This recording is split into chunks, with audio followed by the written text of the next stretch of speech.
Olá! A aula de hoje é sobre cultura organizacional.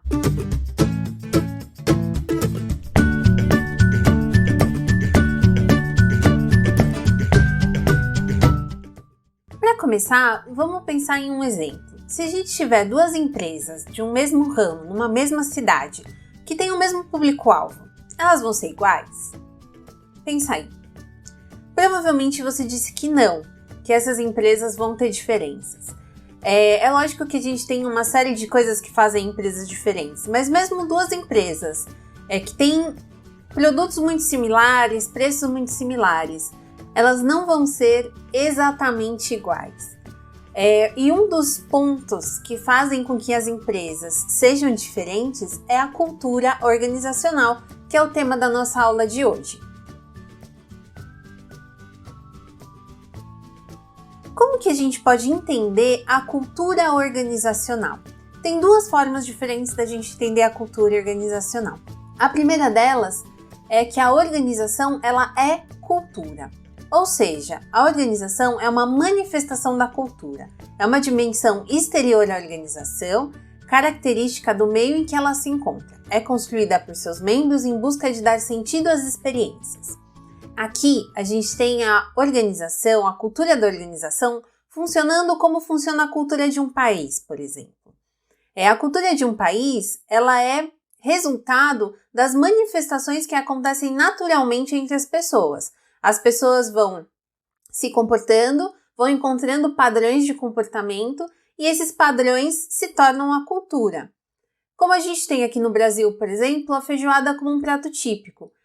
Isso aconteceu, né? Os escravos criaram esse alimento foi passando de geração em geração e existe até hoje como um prato típico da cultura brasileira. Ninguém nunca parou para dizer, olha, vamos decidir aí qual vai ser a comida brasileira e, a feijoada é legal, e aí escreveram lá no papel, comida típica feijoada. Isso não acontece. Então, quando a gente entende a organização como cultura, a gente está entendendo que a organização ela é uma manifestação da cultura. A cultura da organização ela vai surgir como surge a cultura de um país, de acordo com o que os membros dessa cultura, os membros dessa organização forem fazendo no decorrer do tempo.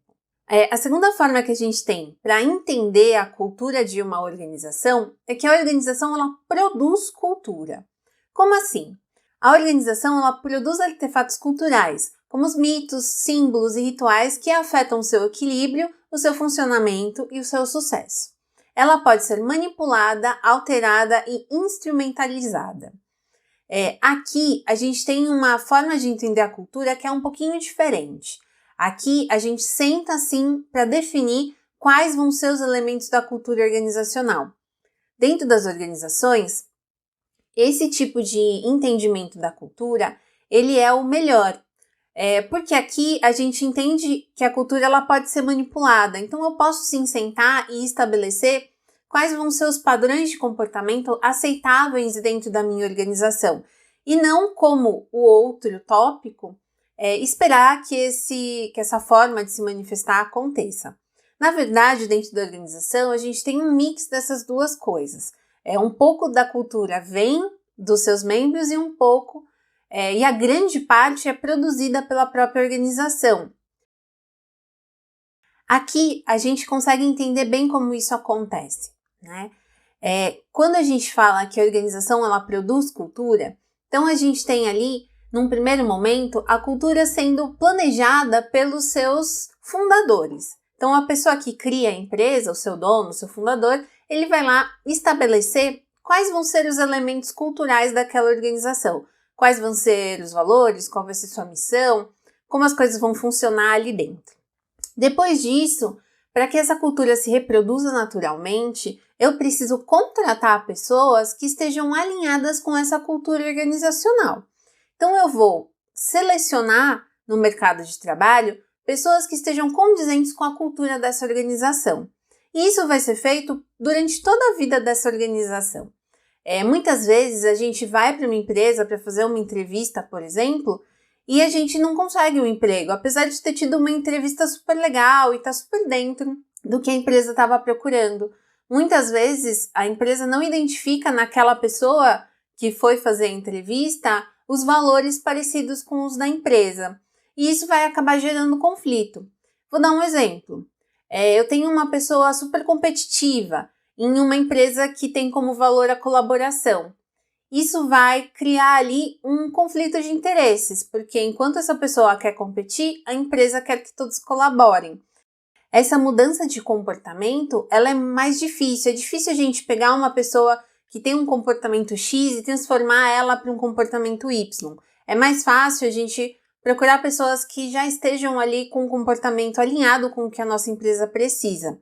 Por isso, essa pessoa que é competitiva dentro de uma empresa colaborativa, muitas vezes, mesmo que ela tenha todos os requisitos e tenha ali, cumpra várias das coisas que a gente precisava para aquela vaga em específico, ela não vai ser contratada, porque o seu perfil de comportamento vai gerar conflito com o perfil da cultura daquela organização. Depois que eu contratei as pessoas, que já tem aquele conjunto base de cultura que é próximo com os valores da minha empresa, essas pessoas elas vão reproduzir o modo de agir que eu tenho dentro da minha organização. Então, a princípio, é importante fixar muito bem a cultura, fazer todo um trabalho para que as pessoas entendam e estejam imersas na cultura organizacional. A partir de um determinado momento, as pessoas já tomam aquilo como o modo correto de agir e aí a cultura ela vai se estabelecendo de forma quase natural. Ela vai passando ali dos funcionários mais antigos para os funcionários mais novos e vai se reproduzindo com naturalidade.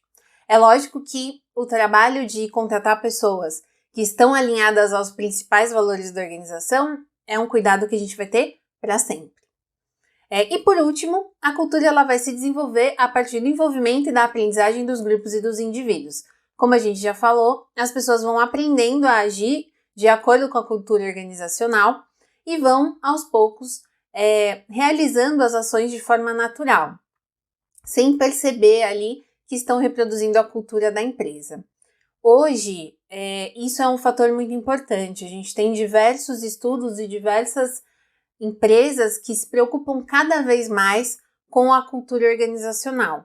Ter pessoas engajadas com a cultura organizacional é ter pessoas que estão alinhadas com os princípios da minha organização e por isso eu aumento as chances de sucesso da minha empresa e, consequentemente, dessas pessoas dentro da minha organização. Para facilitar o entendimento da cultura organizacional, eu dividi para vocês em diversos pedacinhos que vão compor os elementos da cultura. Para vocês encontrarem a cultura organizacional das empresas que vocês gostam, das empresas que vocês conhecem, vocês podem visitar os sites dessas empresas e procurar as páginas institucionais. É lá que você vai encontrar a cultura daquela organização. Lá você vai encontrar indícios de alguns desses pedacinhos que eu vou mostrar para vocês. Como eu falei, a cultura ela é muito importante para ser passada para as pessoas que trabalham, mas ela também vai respingar na forma como as pessoas que são consumidores daquela empresa ou daquela marca vão entender aquela empresa ou aquela marca ou aquele produto. Então, por isso ela é tão importante. Ela cria a identidade, a cultura organizacional, ela cria a identidade da empresa, da marca ou do produto. E é isso que as pessoas que consomem vão observar. Então aqui vocês vão entender em cada pedacinho o que constitui essa cultura e qual a importância de cada um deles.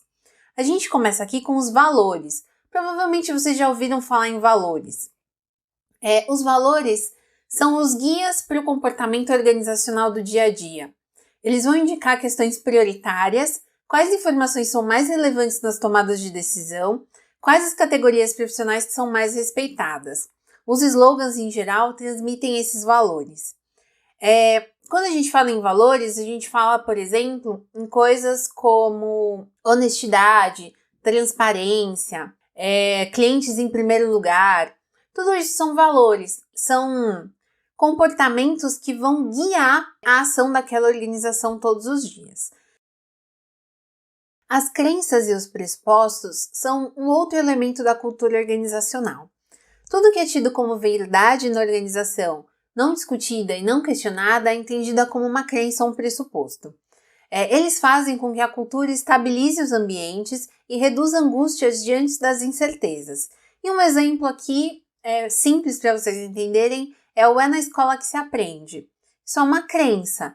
Acredita-se que é na escola que a gente aprende, mas a gente tem diversos outros ambientes em que é possível o aprendizado.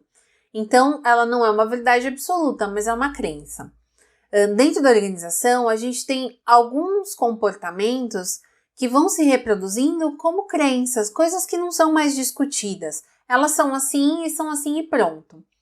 Você pode estar pensando que isso é algo ruim, mas na verdade são coisas que são feitas no modo automático e que ajudam a liberar o espaço mental para que a gente se foque em outros tipos de problema.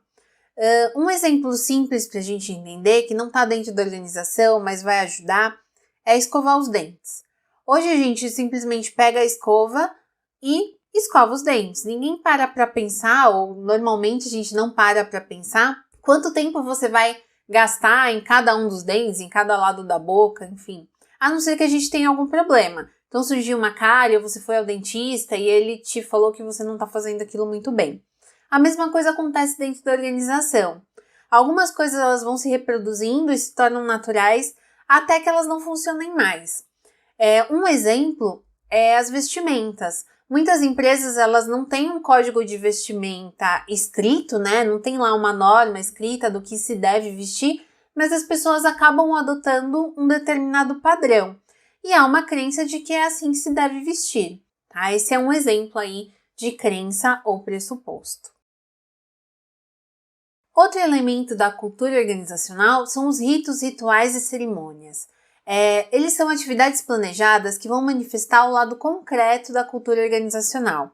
Eles vão comunicar a maneira como as pessoas devem se comportar, eles vão sinalizar padrões de intimidade que são aceitáveis, exemplificam a maneira como os procedimentos são executados, liberam tensões, ansiedades e dramatizam valores básicos e exibem exemplos. Como assim? A gente tem diversas passagens dentro da organização que vão marcar os espaços de tempo. Por exemplo, um rito que a gente tem todos os dias, se na sua empresa tem cartão de ponto, é bater o ponto ou bater o dedo nas empresas um pouquinho mais modernas.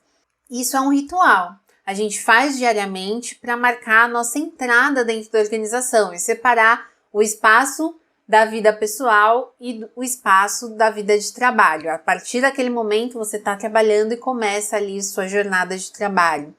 Outro ritual pode ser colocar o uniforme, tomar o café da manhã com seus colegas, tá? Esses são ritos e rituais. Outras coisas que fazem parte aí dos rituais das organizações podem ser os happy hours. Nossa, Carol, mas o happy hour ele não faz parte da organização, ele está fora da organização. Tá, mas espera-se que alguns grupos participem desses happy hours e tem comportamentos que são aceitáveis dentro desses happy hours. Não é todo mundo que é convocado ou convidado para um happy hour. Então ele ajuda a manter a cultura organizacional, a estabilizar a cultura organizacional. As festas de fim de ano, que são muito comuns em diversas empresas, elas são também rituais. Né? Elas acontecem ali para marcar o fim do ano, de um ciclo da organização, e ali são permitidos alguns comportamentos que dentro da organização não são permitidos. Por exemplo, em muitas dessas festas são servidas bebidas alcoólicas, que são rigorosamente proibidas no dia a dia da organização. Mas ali dentro espera-se que as pessoas bebam e até que algumas se embebedem, né? E que criem ali situações um pouco constrangedoras. Mesmo dentro desse ambiente em que há uma maior permissividade, algumas regras ainda se aplicam. Se, por exemplo, uma pessoa se embebedar e assediar um outro colaborador, apesar da festa de confraternização não ser um momento específico de trabalho, ainda assim essa pessoa vai ser demitida e vai sofrer punições pelo comportamento que teve na festa de confraternização. Cerimônias são exemplos também de passagens mais longas no tempo. Então, muitas empresas elas têm festas que vão celebrar os 5 anos, os 10 anos, os 30 anos de um determinado colaborador dentro da organização. Essas cerimônias, elas marcam também momentos importantes da vida organizacional e ajudam a estabilizar e a estabelecer a cultura. Outro elemento da cultura organizacional são as sagas e os heróis. São narrativas heróicas que vão louvar o caminho percorrido pelas organizações, com ênfase em grandes obstáculos que foram vencidos. Seu objetivo é despertar a admiração dos membros da organização e o orgulho em fazer parte. Se vocês pensarem aí nas empresas que a gente conhece e costuma consumir, a gente tem alguns heróis, algumas sagas, né, que são muito icônicas. Como exemplo, aqui um exemplo brasileiro, a gente tem o Silvio Santos, dentro do SBT. Ele é um herói para aquela organização. Muitos de vocês devem conhecer a história do Silvio Santos, é narrada de uma maneira quase heróica, né? A história do herói é conhecida como saga. Então, conta-se lá a história de que ele começou camelô, vendendo porta-documentos e foi crescendo até construir o SBT, que é uma grande empresa, um grande conglomerado aí que a gente tem hoje. Essa é uma história que se conta para despertar nos colaboradores e nas pessoas que consomem o produto SBT essa admiração. Não espera-se que as pessoas que trabalhem no SBT façam a mesma coisa que o Silvio Santos. Essa história ela é contada para que as pessoas despertem o interesse em fazer parte daquela organização, sintam orgulho de fazer parte daquela história, da história daquela pessoa. Outra história que é muito contada, né, um outro herói aí muito conhecido, é o Steve Jobs, da Apple, dos produtos Apple. Se vocês procurarem aí, a gente tem até filmes que contam a história do Steve Jobs. É uma pessoa que criou a Apple lá numa garagem, depois de um tempo ele foi demitido da própria empresa, a empresa foi pro buraco e trouxeram ele de volta e a empresa se tornou a grande, mega companhia que a gente tem até hoje. Essa é mais um exemplo de saga, né? É uma história quase mítica que se conta para que as pessoas se sintam, se admirem pela história, né, do fundador e sintam orgulho em fazer parte e em consumir os produtos dessa organização. Com certeza você consegue pensar em mais exemplos de sagas e heróis das empresas que você consome. Outro elemento da cultura organizacional são os tabus. Os tabus, eles vão orientar o comportamento no sentido inverso dos valores. Eles são assuntos proibidos, erros e temas que causam constrangimento. Eles vão compreender os grandes escândalos e tragédias que envolvem a organização. Talvez aqui vocês estejam um pouco confusos, né? Poxa, Carol, você não falou que a cultura organizacional é aquilo que a gente vai reproduzindo dentro da organização e que vai ajudar as pessoas a se manterem dentro da linha que eu quero?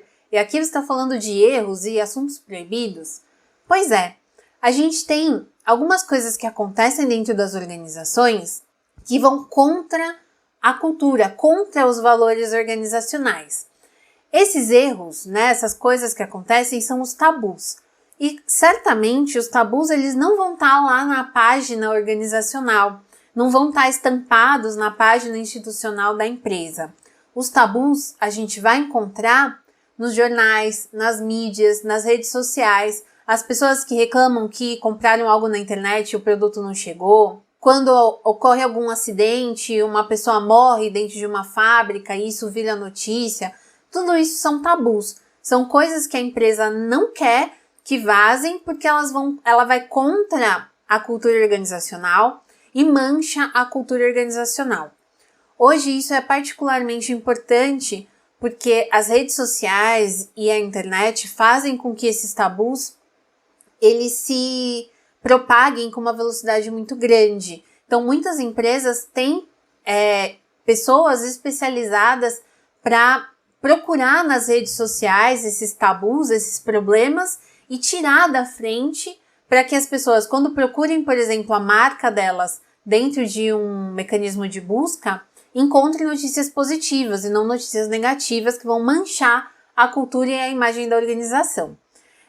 Hoje a gente sabe que muitas vezes você liga lá no atendimento ao cliente de uma marca e você demora horas para ser atendido e muitas vezes você não tem o seu problema resolvido. Mas se você for lá na rede social, no Instagram ou no Facebook e colocar uma reclamação, rapidinho alguém vai lá, te manda uma mensagem para tentar resolver o seu problema e para te ajudar a resolver. Por quê?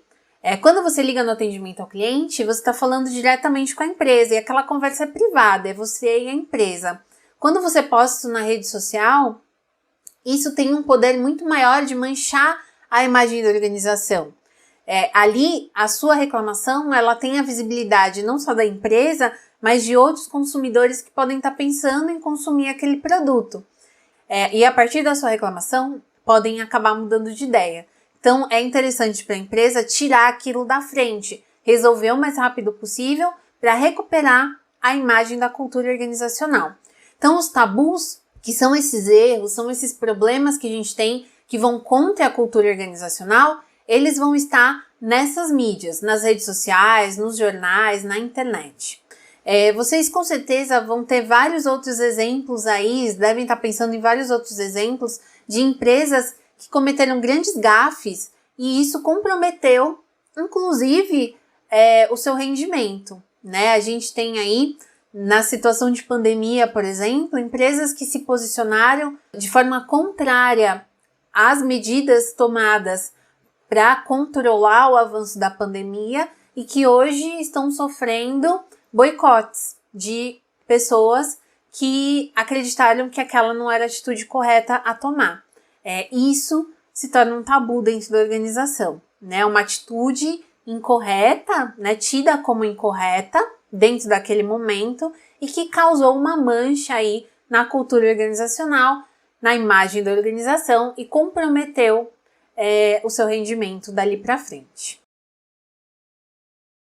O último elemento que a gente vai tratar aqui sobre a cultura organizacional são as normas. As normas são um conjunto de regras que vão reger uma organização de forma explícita ou implícita. Explícita quando ela está lá por escrito, num conjunto de normas que a gente recebe em geral quando a gente entra na organização. Implícita é quando elas estão no ar. A gente vai pegando as formas de coisas que a gente pode ou não pode fazer, mas elas não estão lá escritas para a gente assinar, por exemplo. Isso são normas implícitas, tá?